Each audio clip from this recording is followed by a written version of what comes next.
Hi everyone, it's Meredith. Thanks for checking out another Valentine Day cookie tutorial. This one is a little less interactive than the tic-tac-toe game board, but maybe a little more impressive and gift-worthy.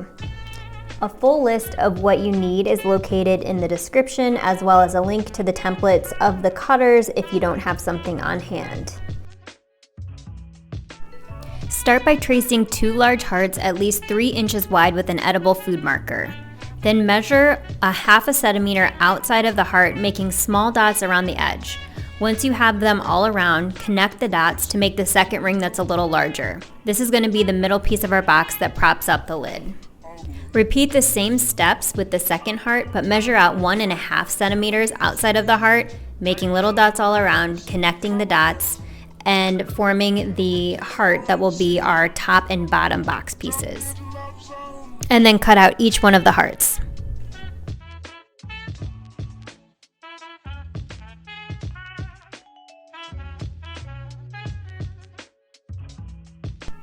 Roll out your dough and pop it into the freezer for about 10 minutes to firm it up a bit, then cut out 2 of the largest hearts. You can pop these into the oven for about 10 to 12 minutes, baking at 350 degrees. Roll out your dough and pop it into the freezer again for a few minutes, then cut out the smaller heart, or if you're using my templates, heart number 2. If you used a heart cutter to start your own template, simply place it in the middle of the second heart and cut out the center. If you're using my templates, place heart 3 in the center and very slowly and carefully cut away the inside heart. You're going to want to make 2 of these ring thin hearts.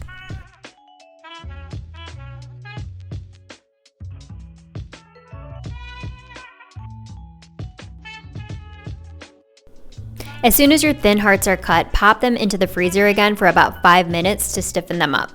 Then I carefully place them on top of each other, gently forming them to make sure they align perfectly, and then carefully set them on my baking tray.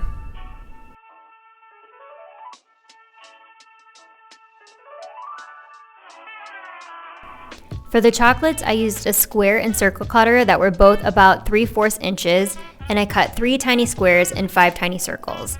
I then baked the 2 thin heart rings and all of the chocolates together for about 5 or 6 minutes at 350. I'm using a bag with a pretty small cut opening, and I filled it with Red Flood 15-second consistency icing, meaning that when you drag a spoon through the icing, it's going to take about 15 seconds before the line disappears.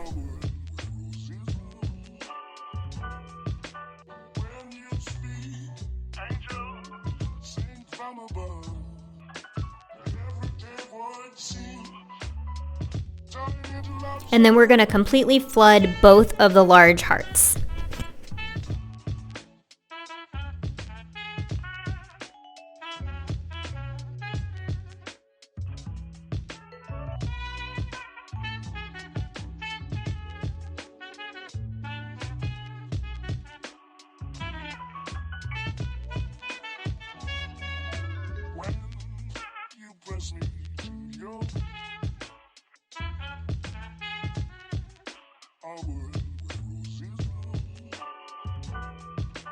When you speak, angel, sing from above. Everyday word seems.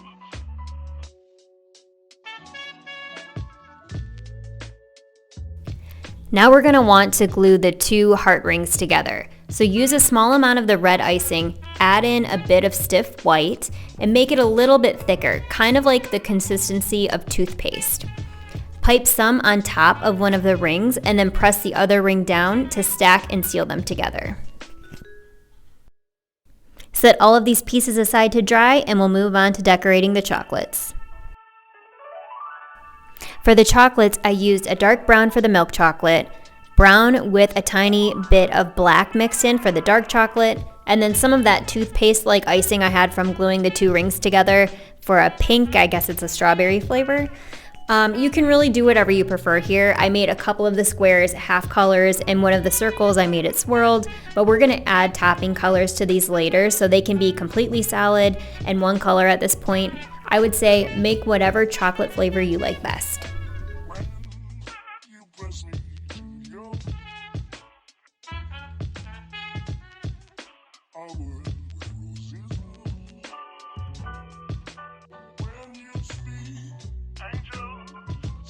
from above. Okay, now we're going to get started with the Lacy details. So have on hand a piping bag with that toothpaste-like consistency of pink and red icing, a little bit of white food coloring, a small bowl of water, a piece of paper towel, and a small paintbrush that you use just for food decorating.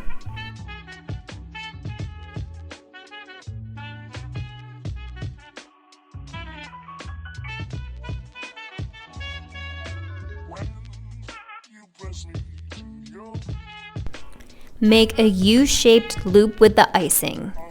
Then dip your paintbrush into the water, wiping most of the liquid away on the paper towel.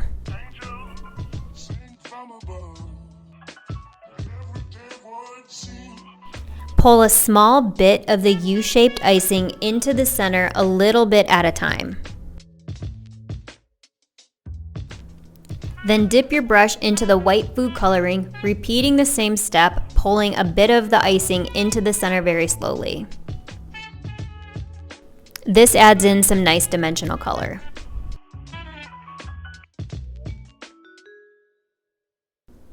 Repeat this process going around the entire heart for both of your large red flooded cookies.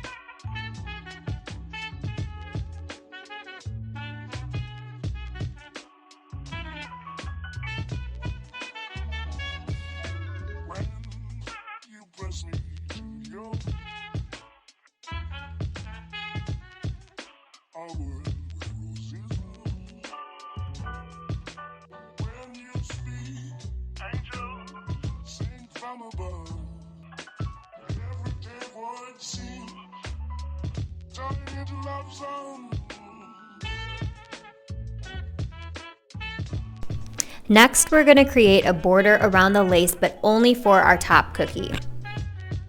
So using a piping bag with a very small cut, add some stiff white icing and then pipe a small dot, slowly pulling a line slightly away into another dot to create a stitch type look.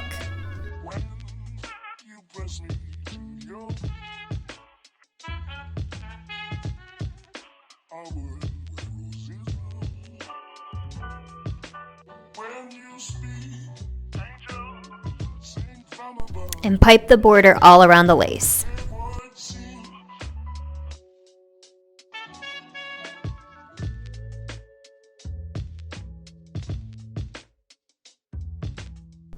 I had a stitch that I thought didn't look as cohesive as the rest of them, so I just very carefully scraped away the stitch that I wanted to replace, added a dot, pulled a line, and then reconnected the stitching. So you can do that wherever you feel you may need, or maybe you did a first perfect round. Hopefully you didn't need to do that.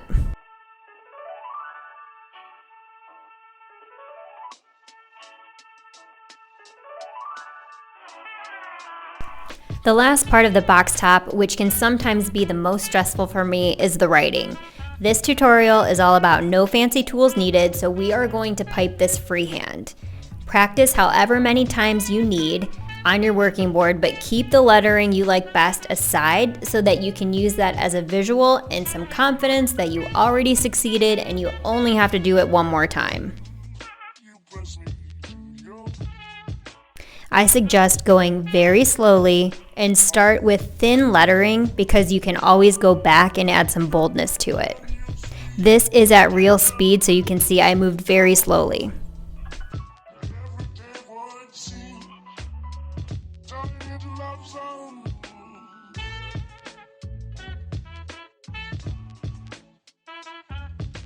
And I knew right away this B wasn't perfect, but I also know I can add boldness to various pieces of it to make it look more cohesive.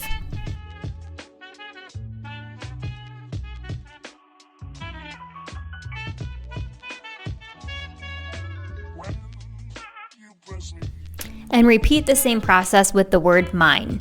I did speed up the video here a little bit, but remember to take your time and go slow. Use the practice writing you have on your working board for guidance. Sing from above. Everyday void scene.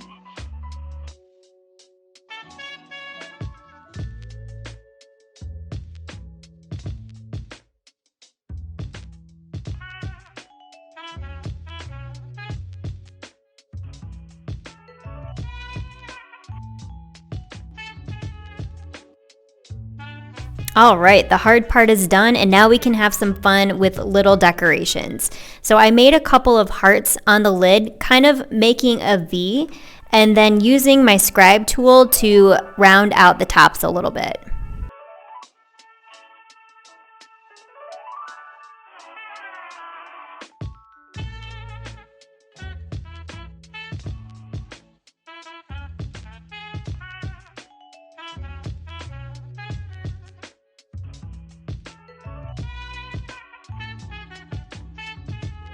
Continue to fill up your box top with little dots or hearts or whatever you want to put on there. Just have fun and be creative. You press me to your our world where roses bloom. When you speak, angel, sing from above. All right, we're gonna finish up the chocolates. I pulled aside the 3 that I had already done swirls or diagonal colors to because I thought those were done well enough. For the rest of them, I just used an alternating color to add drizzle to the tops. I either added them as lines or just like a wavy chocolate swirl.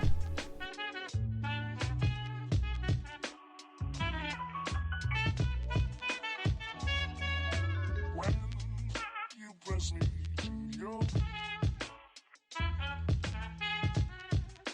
our world where roses bloom. When you speak, angel.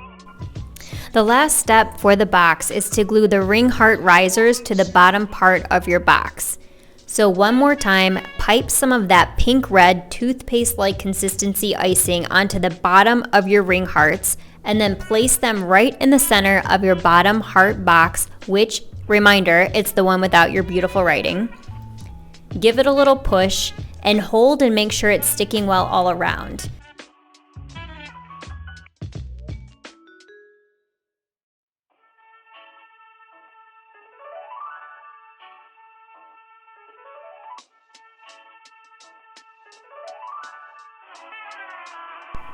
If you notice any gaps, you can carefully pipe a little bit more icing in to close them up.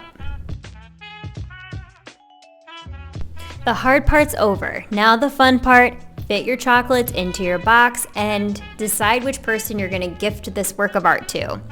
I really hope you liked making this Valentine cookie chocolate box. I really loved making it myself. Please like and share this video if you enjoyed it, and feel free to comment or add any questions or feedback you have. Thanks again for following along.